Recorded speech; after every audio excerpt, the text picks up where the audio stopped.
everyone, I'm Cardi C, the baseball card collector, and thank you for stopping by my channel. Welcome to the first episode of Sports Card Academy. I had the pleasure of interviewing broth6. He is the hobby's preeminent Hank Greenberg collector, and he's taken his knowledge as a Hank Greenberg collector and applied it to all different sets of the market. He's buying and selling a lot in the modern rookie card market, and he's leveraged his knowledge, which he's built up very, very quickly, into buying and selling sports cards as a full-time profession.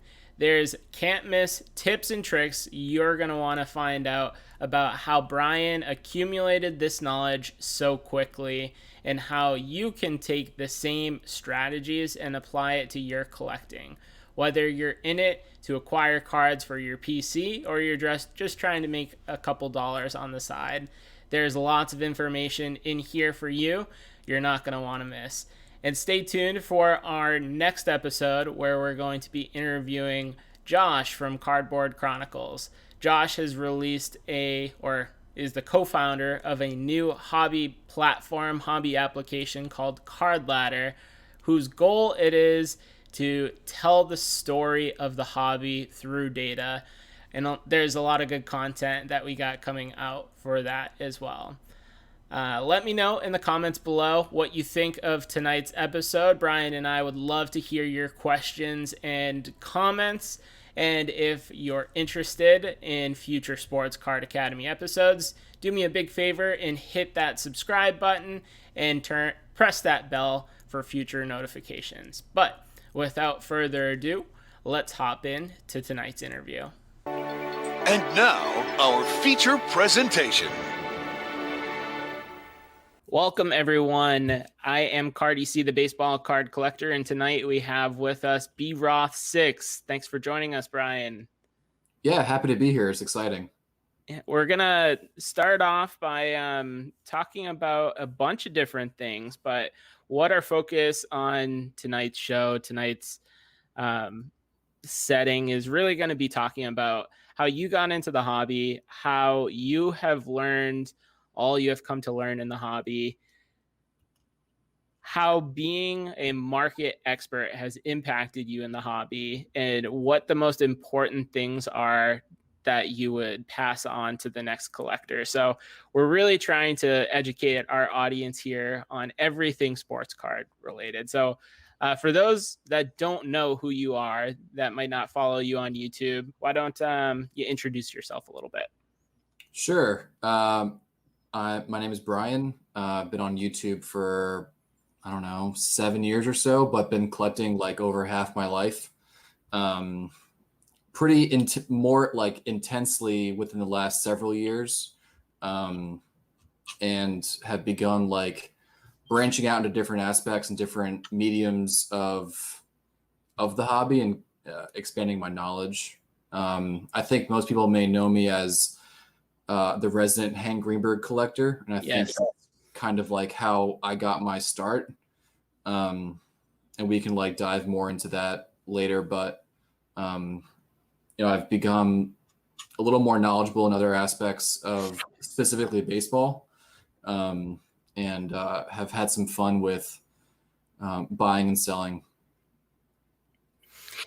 For anyone that has seen Brian's channel, you know that what Gaudy is that Greenberg? You have 34. Yeah. You have what, 10, 15 copies of that at this point?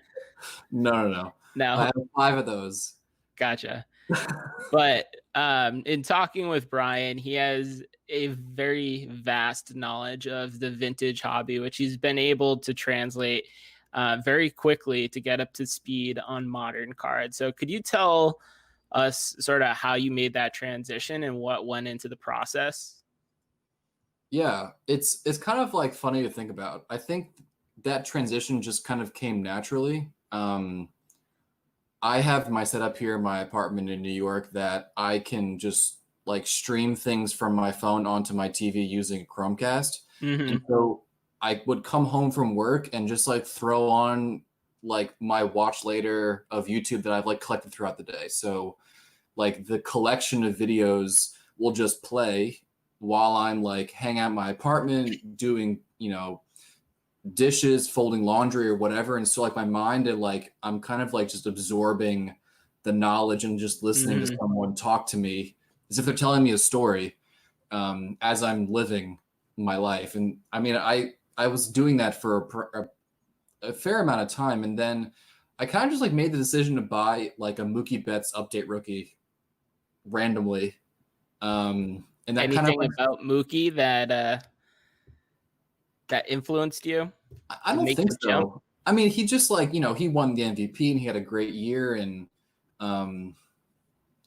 like the idea just kind of like came to me, and I just kind of like went with it. And then from there it just snowballed into being like, well, let me learn more about like the modern rookie scene, how people can make money. And I did that and kind of like funded my personal collection just by flipping modern rookies. And some I've held for longer and some I have not. But I would really like attribute a lot of my learning to being like a modern collector of cards, like being plugged into Instagram, being plugged into Facebook, being plugged into YouTube all the time, and just making, opening my mind and listening to people who are experts, because like at some point, like everyone is a beginner in any part of the hobby. If you're just coming in, if you have if you're making like a genesis or like coming back into the hobby after like a long hiatus of not being in, things change all the time. And so if you are open enough to learning, you can, I mean, there are endless possibilities. There's endless hobby knowledge out there. So you had said a couple things. You said, well, my takeaway is you eat, breathe, and sleep baseball cards. That's number one. Number two is you were saying you're flipping modern cards to fund your collection. I think that's really the holy grail that a lot of collectors are looking for. And the people that are getting into the hobby now, that's what they're really looking for, even though they might not know it. They're buying up all these cards to try and sell, but unless they're committed to selling 100% of those cards, Phil Filmington and those back pages actually had a live broadcast the other night and they were talking about this collector hybrid prototype where, well, not prototype, but stereotype profile, where you're buying and selling cards to fund what you actually want to keep in your collection. And I know you've been able to sort of grow that into something larger. Can you tell us sort of where your journey is now in that process? Yeah, I was watching Eric and Phil's interview just last night, and I think I nestle myself like really well in that like collector investor hybrid or flipper like I am like that's me. Yeah. And I think part of like my biggest successes in doing that for myself have like come from my knowledge of listening to people on YouTube. Like my opportunity to buy the Luis Arias Black update from Shriners for $5 came because I watched Up North Collector's video, and they were like, "Oh, he's a rookie to watch out for." So like that stuck with me, and I was like, "Oh, the black rookie of this guy who just they talked about." So I bought it. Yeah. And then like I was able to buy an Adrian Beltre International Refractor from 97 Bowman Chrome because I would listen to Nate Top 85 401, and he would talk about like the 90s shiny cards where I like otherwise I would have no idea about that. So like those opportunities just like kind of came to me and I took advantage of them. To answer your question, on my channel, I disclosed that I lost my job in April due to COVID, which I was tenured for 5 years. And I have really no desire to like go back to that industry, which is in-store retail. Yeah. And so I've kind of, with a lot of encouragement, from some close hobby friends, like the community that, we're in, family, friends, loved ones. I'm making like a real shot at, going to business for myself. And that's kind of like the project that I'm tackling right now. And I mean, there's still a lot of stuff about that I have no idea about. Yeah. Which I'll certainly rely on people to kind of help me along the way. But I've gotten a lot of encouragement so far, so I'm thankful for that. Well, there's so many different ways you can go with it too, right? You can self-identify as a breaker, as a reseller. If you get distributor hookups, you could be solely a flipper. You could do a bunch of different things in that, but to bring it back, you aren't going to be successful unless you have that hobby knowledge. And I don't want to put you on the spot here, but would you consider yourself a hobby expert? And if so, in what niches do you think you operate?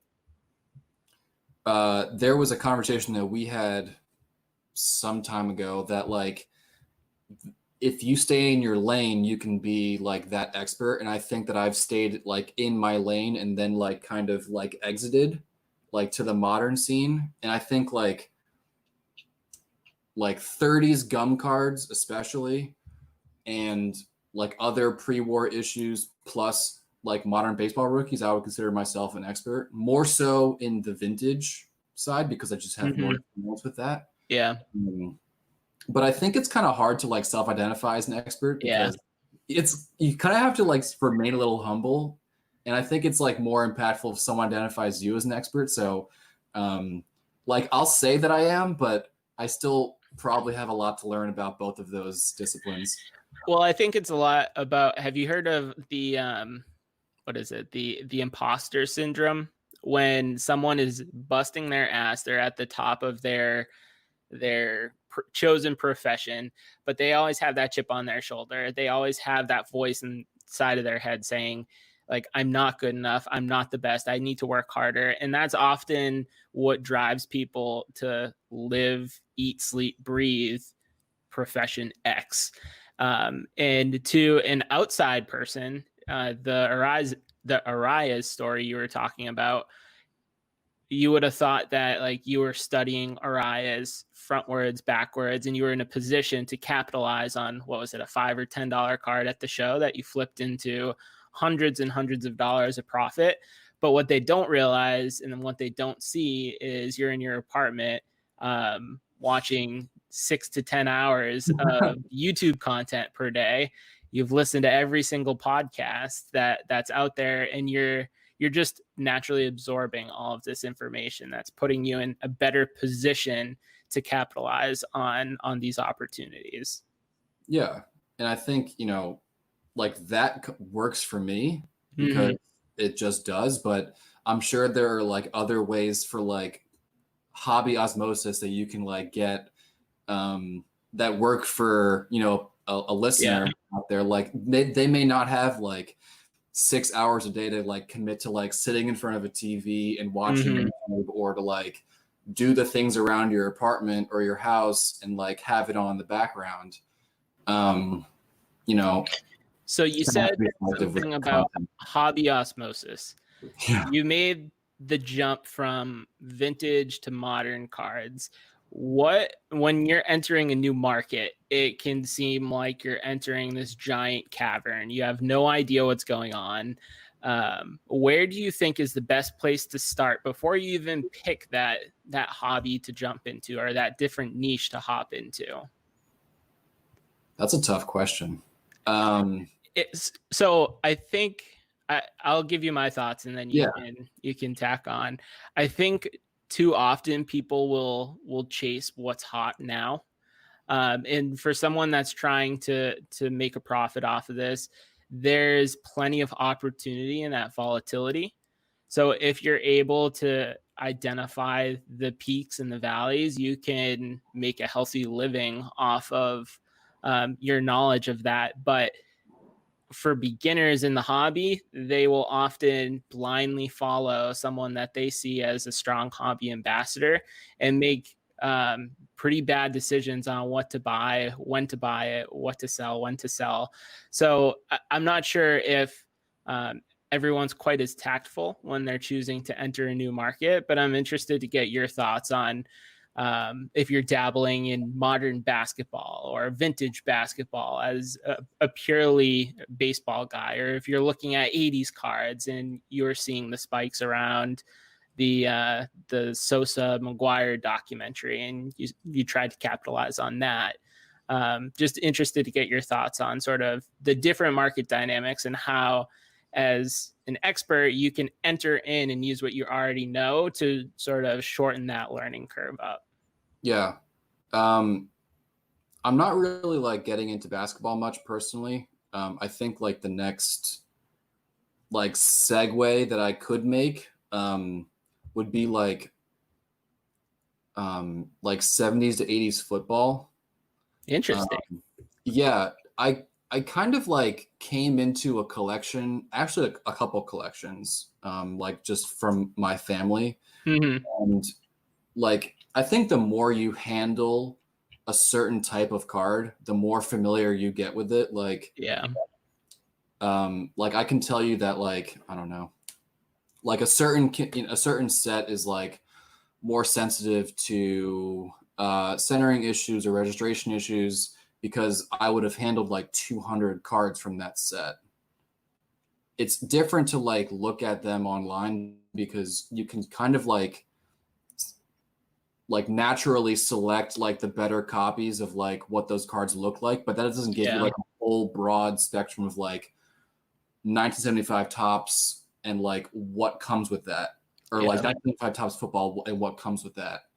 But I kind of think that like just as like things that I think about, like there are so many football Hall of Famers. They elect like 1,000 Hall of Famers every single year. I don't even know how that happens. And I get it. Like the football roster is greater than the baseball roster, but like there is such like a separation between like football elite Hall of Famers and then like every other Hall of Famer. Yeah. So like example, right? Herschel Walker's rookie card from what is this? 87 tops. It's like a $5 card, but like Herschel Walker is like a Hall of Fame. He's a Hall of Fame running back, right? Like I'm pretty sure that he is. Yep.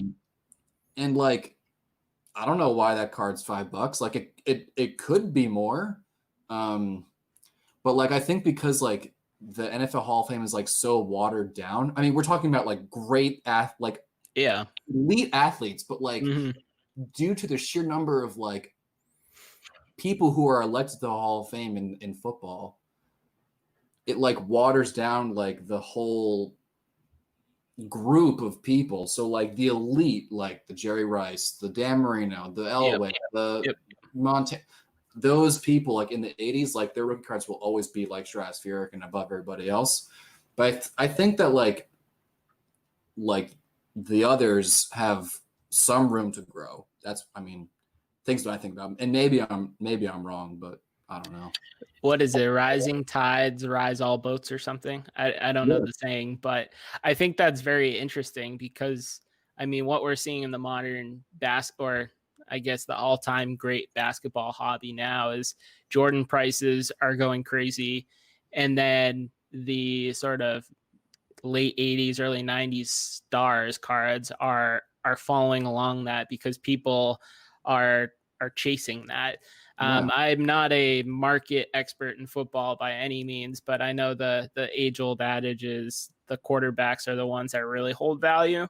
But then you see like the Jerry Rice and the Jim Brown rookie cards are astronomically high. So I think you're onto something there, and it's about identifying those trends and making bets while you can pick this stuff up cheap. Anyone can go out and buy LeBron or Luka cards or invest in Brady's knowing that he's the GOAT. But having the ability to sort of call out those trends is really what sets you apart from other people. I think it can be really daunting though, to try and jump into a new hobby or new set of the market like that? You were mentioning the feel and the condition of 75 tops, and I admittedly have not been back in this hobby for long. It's been going on 3, almost 4 years. But you open up 2019 Top Series 1, 2, and Update, and every single card has a chipped corner or a soft corner. So when you're seeing pop reports on like an Eloy Gold from Series 2 and it having a 30% gem rate, your first take is like, what the hell's going on? This is a modern card, but you start to realize Topps is pumping this stuff out like there's no tomorrow.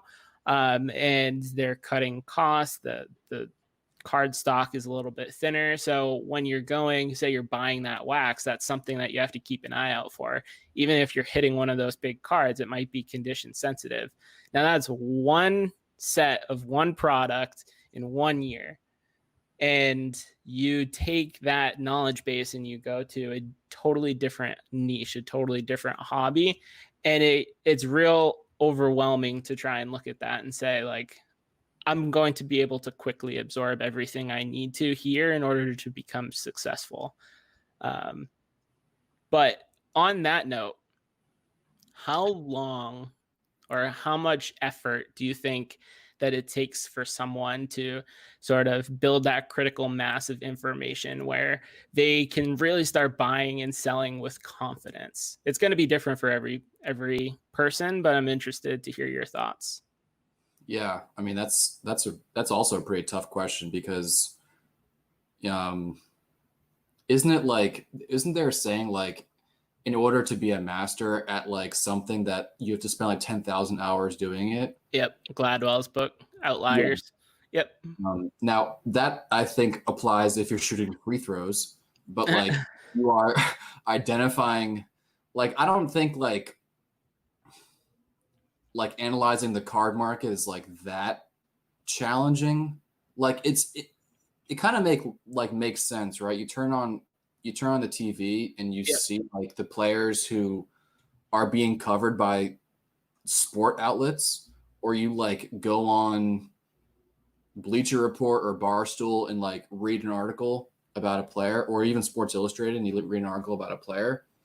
But then that thought like catapults like other things, right? You see like a highlight, you're like, holy crap, like Fernando Tatis is a freakish athlete. Let me see if his like first bottom chrome is affordable.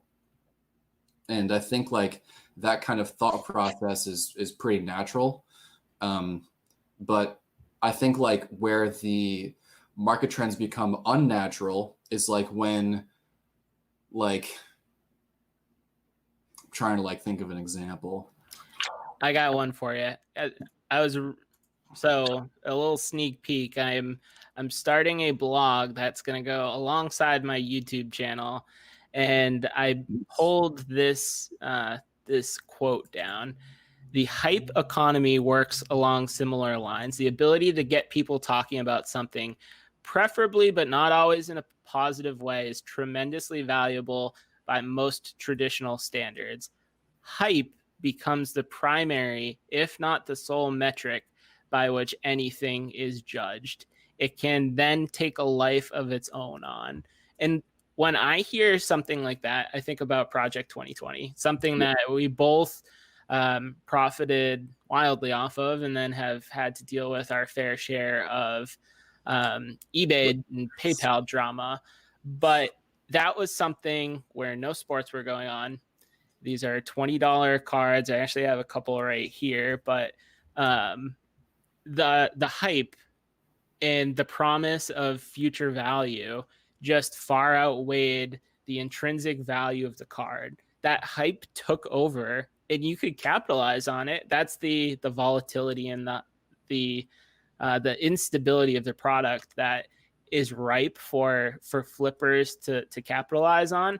But it can also burn so many people that are coming into the hobby, not taking a step back and saying, this is a Topps online release product.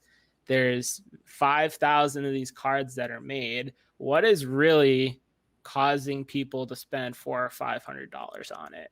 And if you can't justify why someone would be willing to spend $400 or $500 on that without saying, oh, they're expecting to make $600 or $700 on top of it, that's your definition of hype and sort of hollow value.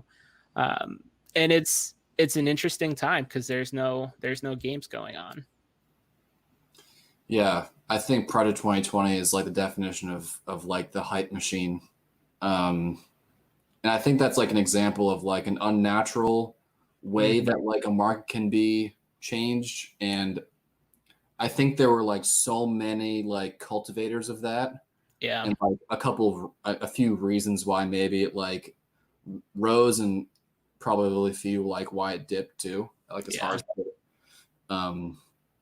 so I honestly think like, you know, having some time to kind of think about it, I honestly think that like the artists were like the culprits.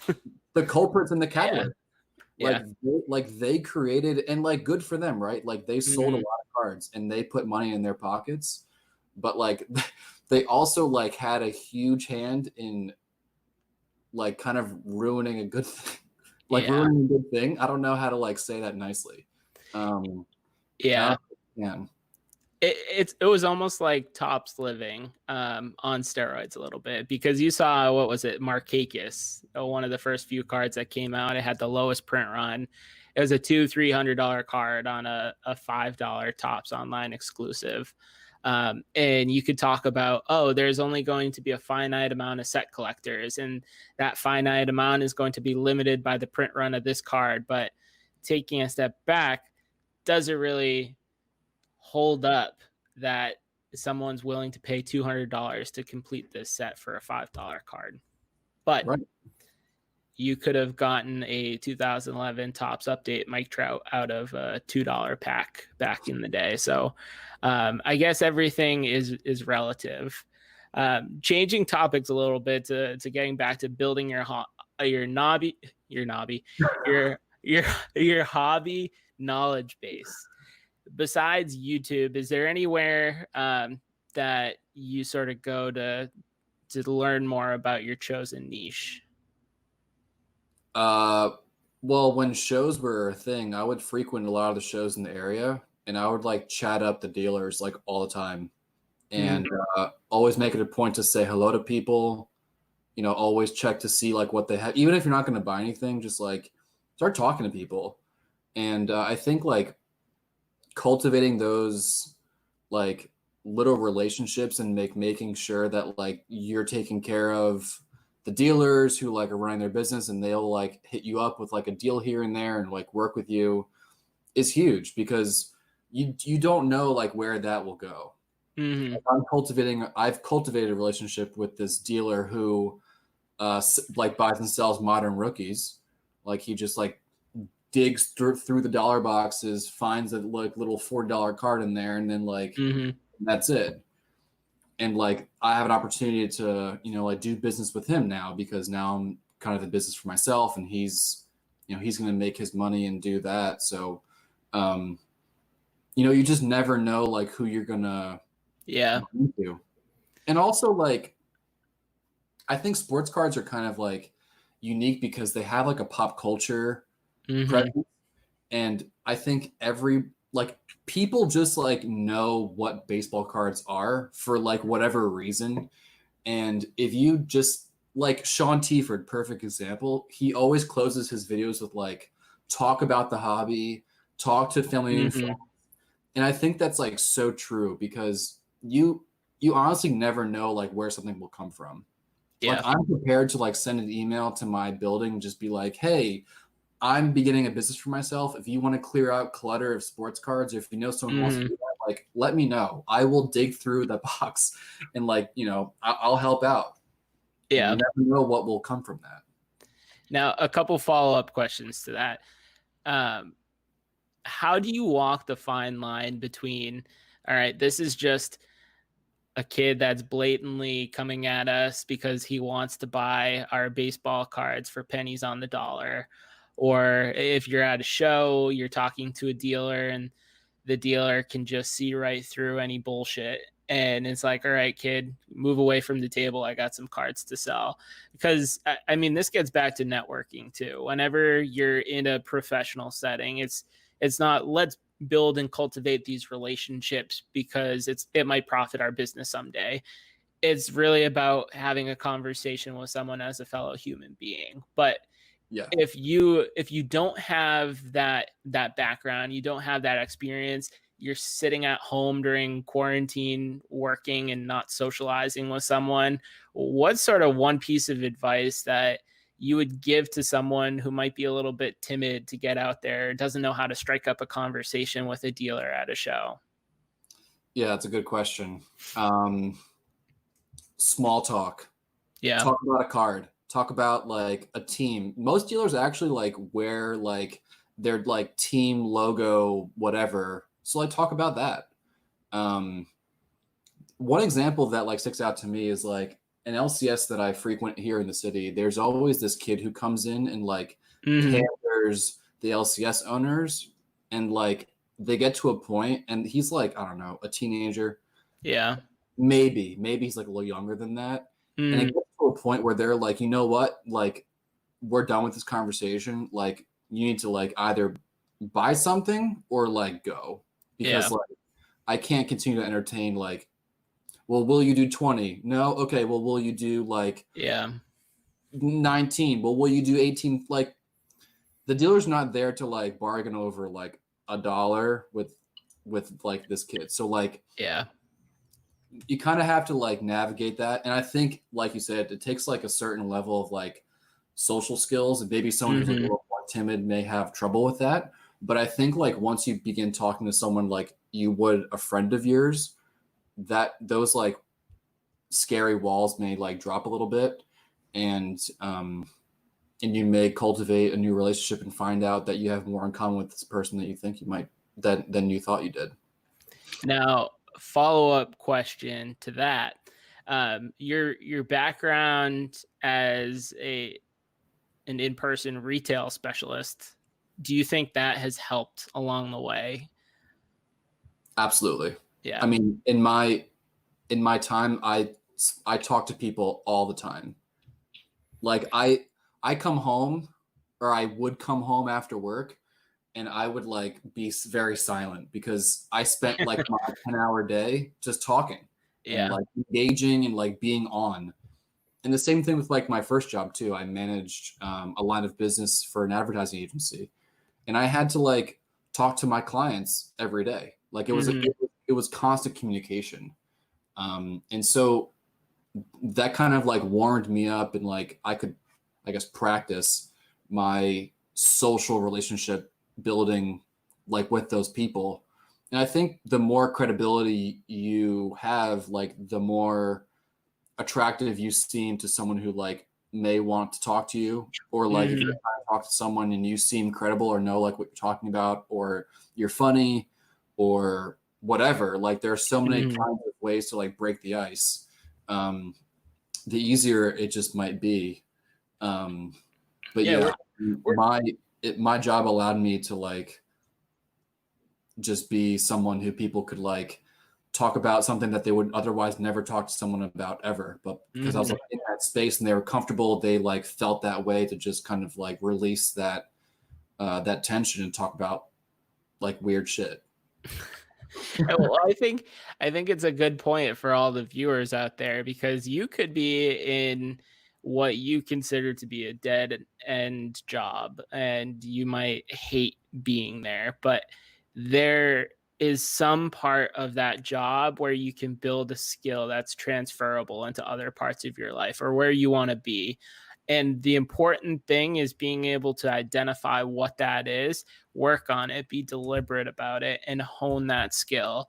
I'm learning After Effects to step sort of my game up on my channel from an editing perspective. But I took I watched 5 hours of YouTube videos. I'm not an expert. Now I have to go and practice it. And just because I'm doing it doesn't mean that I'm getting any better at it. So it's taking the ability to step back and say, what am I doing well? What am I not doing well? And then getting other people's input on top of that. One other question for you on building and cultivating relationships. How do you go about it in an online setting? I know you're someone who has a modest following on YouTube, but the followers that you have are so engaged and they listen to every single word you say.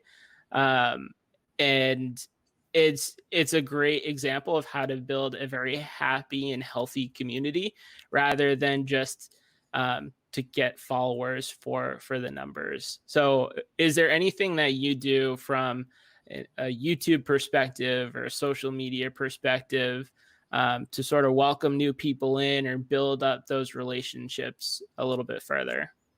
Yeah. I think especially on YouTube, because it's a unique platform. Just be authentically yourself. You can't fake like loving this like 1976 Jim Rice card. Like if you don't love it, then like you cannot fake loving that card. Yeah. But like if people are attracted to people who are passionate, like just in general. And so I've experienced personally, like when talking about cards or talking about like anything that I'm interested in, like my whole like mood and attitude kind of like excites, and that is attractive for people to kind of like listen and be more attentive and engaged. And I think that's what people kind of get from my channel. I don't like frill and fluff. I don't take part in the drama. Like you come to my channel to watch me like look at and talk about cards. And like that's it. But like outside of that, like on Instagram or Facebook is like reputation building and like starting small, making some deals, and then like as you're making more, if you need people to vouch for you, like you have that network that you can be like, hey Chris, like can you vouch for me on this deal because we have never done a deal before, or whatever. And like building clout, people sometimes actually like determine clout based upon like someone's collection, but that's kind of backwards. Like anyone can buy. Like we were talking about Nat Turner. Like is Nat Turner like, an expert in 90s basketball? Probably, but like I think the reason why he's able to buy these cards is just because he has the means to do it. Yeah. Is he a good person? I have no idea. I've never met him. But like how he presents himself online is attractive in a way for someone to like trust them. Yeah. It's a great point. And I think it takes skill and just being deliberate again, because if you're getting 20 to 30 comments on each one of your videos and you're caught up in whatever you're doing, your day job, you're sorting cards, you're cataloging cards, you're trying to list something on eBay, it's real easy to forget that those comments are there. And it's real easy to forget that there's someone behind the keyboard or behind the phone that took the time to watch your content. So making sure that you're acknowledging them and paying that forward is important. And I think it demonstrates that you have a high emotional intelligence and that you're able to capitalize on that. Not that you're out there capitalizing, like that's not your sole directive. When I think you're just a nice dude, and it comes around and it pays off for you. Now the relationships that you've cultivated and build, can you talk a little bit about how you use, or you don't use, but you consult the people before you're going in to execute a big transaction, either buying or selling? Yeah. I think what's beautiful about this hobby is that everyone, like in the YouTube community, like let's just like microcosm that like little universe. Like everyone in the YouTube community has like their own specialization, their own passion, right? So like if I'm dealing with vintage oddball cards, I might ask Rick vintage oddball cards about like this weird thing I've never seen before, because he might know about it. If I'm looking at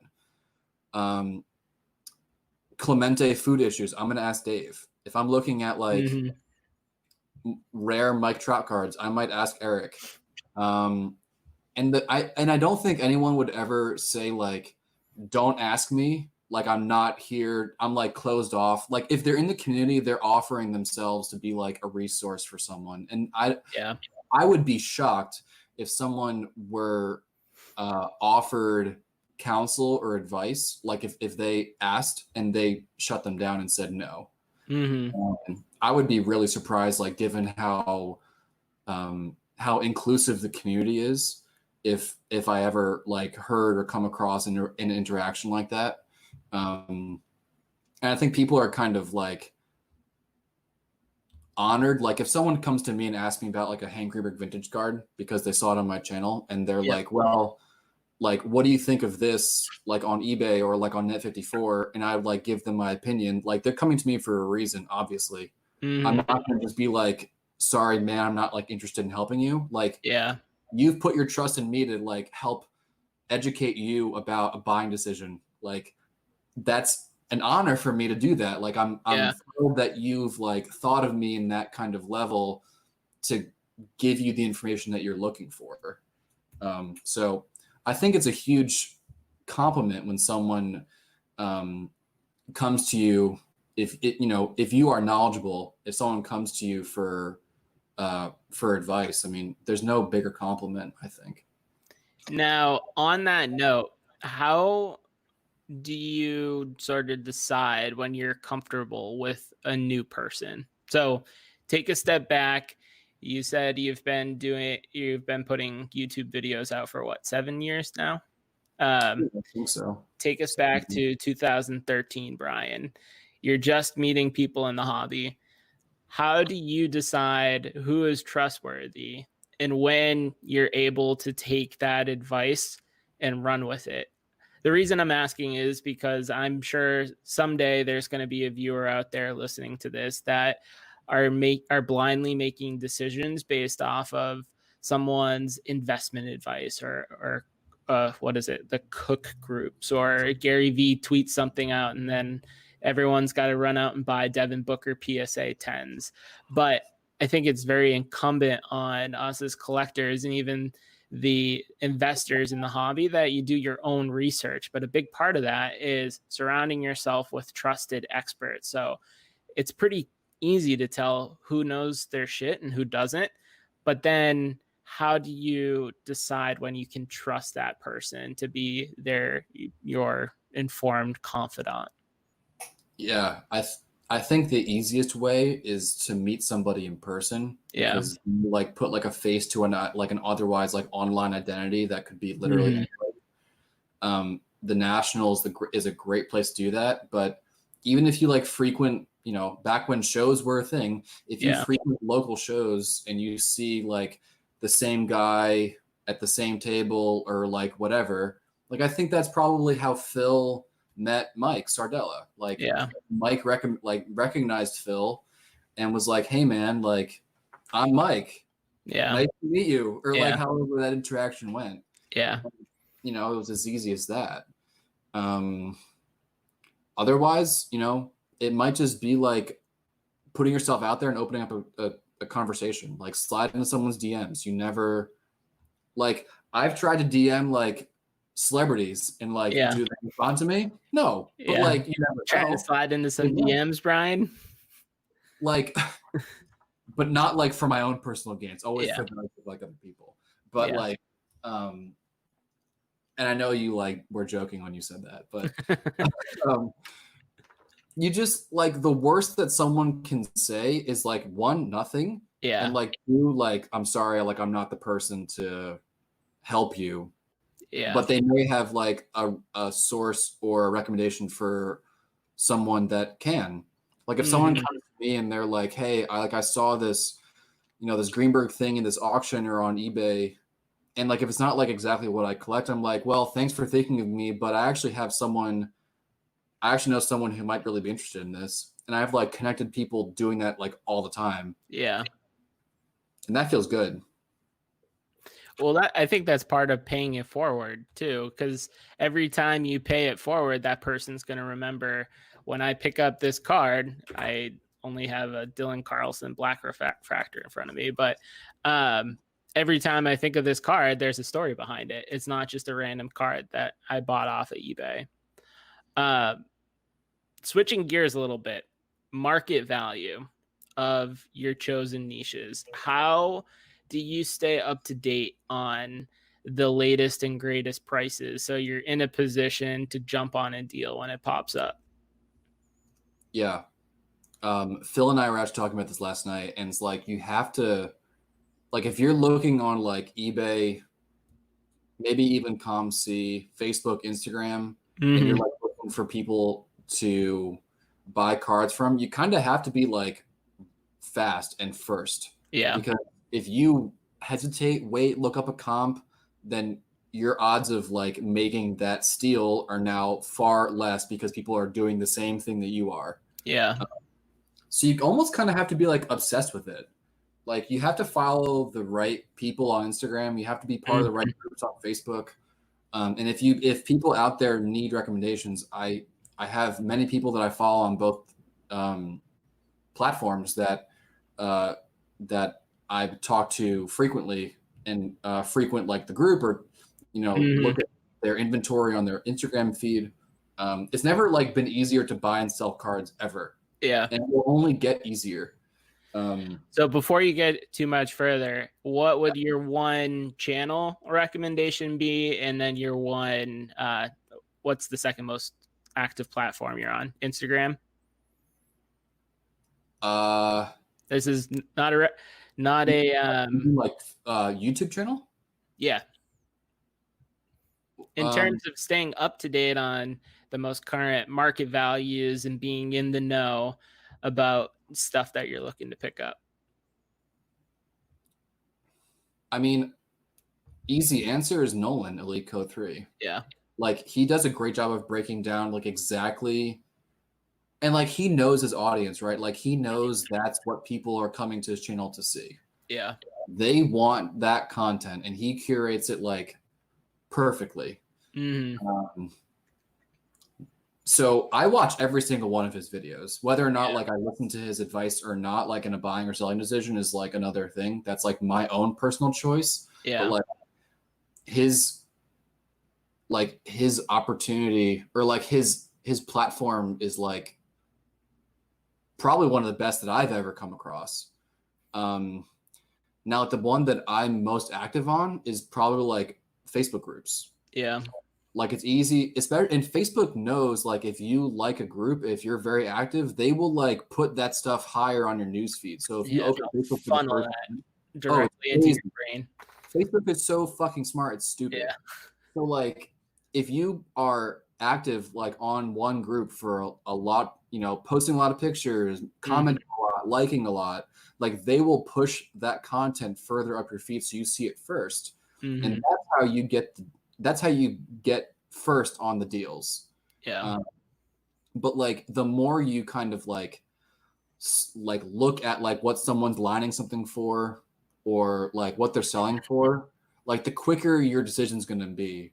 Like if you see a like a lot of cards and you're like doing the math in your head, you have to be able to be like, all right, that's a $5 rookie and there are like 3 of them there. And then that's like a $10 rookie and there are 5 of them there. So if I pay X, like I can get this for, under market, but I shouldn't pay X because that would be at or above or, however it breaks down. But like you kind of have to like calculate that all very quickly. And I think that just takes practice and experience. And I think there's tips and tricks you can learn along the way. Like the lot example that you just brought up. If we're going through as buyers and we're calculating the value of each card and what we think we can sell it for, what are we doing? We're going to eBay, we're filtering by sold listings, and we're looking up those cards. What are the chances that the buyer has done the same exact thing and then took a 90% or a 10% haircut on it or 20% haircut because they're selling off of eBay? Or if they're on eBay, can you look to something like feedback? And if it's someone with really low feedback, maybe they're not as knowledgeable and they haven't done that. They just threw cards up to see what they could sell it for. I think those are like, that's some of the tips and tricks that you can look for as sort of a shortcut, but you're not going to know that 2019 Series 2 Fernando Tatis Jr. was selling for $5 back in February. And at the same time, Vladdy, the no number card, was selling for as high as $40, which has come crashing back down to like 20. But I've been experimenting with ways to keep myself in the know. Everything from here's a list of 100 cards that I want to track, that I want to intimately know, and updating the prices once a week, just like an Excel spreadsheet. And then trying to quiz myself sort of with like flashcards. That's cool. That's sort of what is the non-creative part, the analytical part, the right brain of me. But there's tools coming out to make that a little bit easier. Sports Card Investor has his market mover tool. The guys over at House of Jordan have Card Ladder, but those are really limited by the hot cards of the time. Granted, as the platforms mature, they're going to build out a bigger database that's going to be a little bit more useful. But there's no replacement for that ability to look at a card and say, I know the market value a month ago, 2 months ago, 3 months ago. And it sounds like you're telling us the only way that you can really build up that knowledge base is through living it. Like being in those Facebook groups, on those eBay sales, seeing what everything's being lined for, looking at Instagram and absorbing all of that information. Yeah, I think that's how I've done it. Mm-hmm. Others may have, different experiences and have had successes from that. I also wanted to add something, I was thinking about when you were, when you were just talking.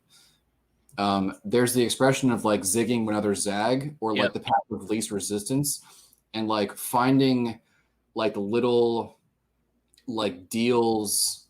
Like think of it like a dollar box, right? Like people send out a dollar box and just like at a show, I can't do that because I would just lose patience and probably miss something. Mm-hmm. But online, you can set up different things. There are also websites that like, and I'm going to like let a serious secret out right now. And like, attention, everyone.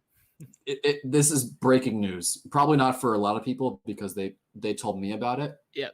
But there are websites that actually capture eBay misspellings, and you can like filter it like into a saved search. So like if someone misspells it, like the most common misspelled that I've come across is Pete Alonso.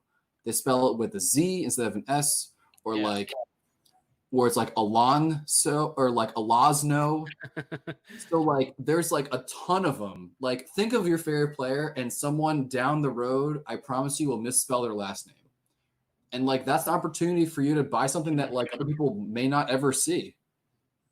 Mm-hmm. And I've done that. I bought like a Alonso rainbow foil for like $10 because the name was spelled wrong and they called it a refractor. Yeah. It's just like, that's just how like sometimes it works out. Yeah, it's like that is not a refractor, but I'll take it. Yeah. No, this is good stuff. We're running up on getting close to an hour, so I got one question to finish off the interview with you. What is your one piece of advice for someone that's just coming into the hobby with the sole directive of making a profit to fund their collection? I think it's find what you're confident in and pursue it. Like this hobby is so vast and so broad that you can like literally do anything you want with it. And if what you want is to like buy and flip, become an expert as much as you can, become an expert in like your one discipline and like focus on that, because there will be, there has to be opportunities for like at some level to take advantage of some market inefficiency. Mm-hmm. find something in a dollar box that's like worth $40, or to find something on eBay that's misspelled, or to look on Blowout and someone like dump a collection. You just never know. Mm-hmm. And like the more well prepared you are to like make a fast, educated buying decision will only prepare you to like actually do it when the time is right. Yeah. Priceless knowledge from a budding hobby icon. Brian, this has been fantastic. Thank you for joining us tonight. Let the people know where they can find you. broth6 on YouTube. My first last name, Brian Roth, on Facebook. And then at Hank Greenberg Collector on Instagram. And that's pretty much it. Awesome. Great stuff. Thanks for coming on, Brian, and best of luck with your full-time dealer adventure. I know it's going to be a fruitful one. Thanks for tuning in, everyone. I'm Cardi C, the baseball card collector. We'll catch you guys later.